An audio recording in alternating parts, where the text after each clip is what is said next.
بیش از 333 تن از رشته‌های مختلف علوم دینی از مدرسه بزرگ دانشسرای اسلامی امیرالمومنین سیدنا عمر فاروق رضی الله تعالی عنه ولایت نیمروز فارغ شده و دستار فضیلت را بر سر بستند. در این میان فارغان 194 تن از قشر ذکور و مطابقی 139 تن دیگر از قشر اناث تشکیل می دهند. شماری از علمای دین ضمن اشتراک در این مراسم فارغین این مرکز دینی را برای فراگیری بیشتر علوم دینی و عصری تشویق نمودند. دغه دستار فضیلت چې مجموعه د سونو کسانو ده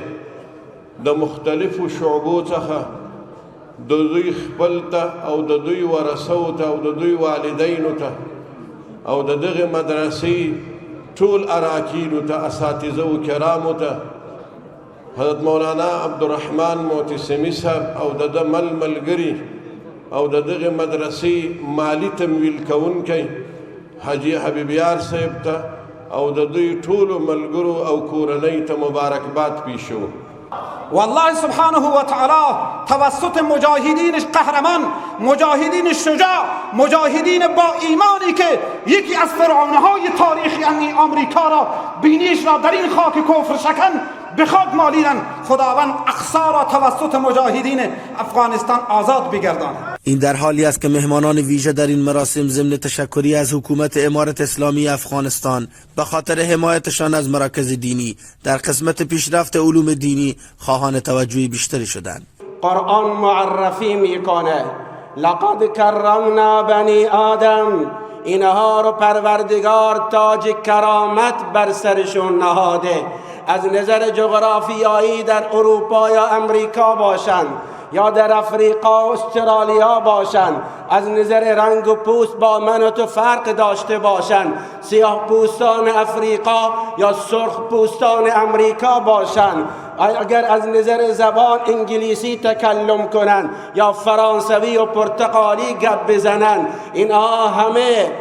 تاج کرامت بر سرشون رب العالمین نهاده. امروز این عزیزان این بار امانت را و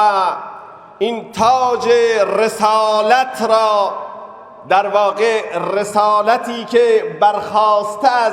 رسالت پیامبران است و به ویژه آخرین رسول گرامی حضرت محمد مصطفی صلی الله علیه و سلم هست رو تحویل میگیرند. خدمتشون تبریک و تهنیت عرض میکنم. امیدوارم که الله سبحانه و تعالی از همه ما خدمت دین رو بگیرد و ما رو جزو خدام دین قرار بدهد.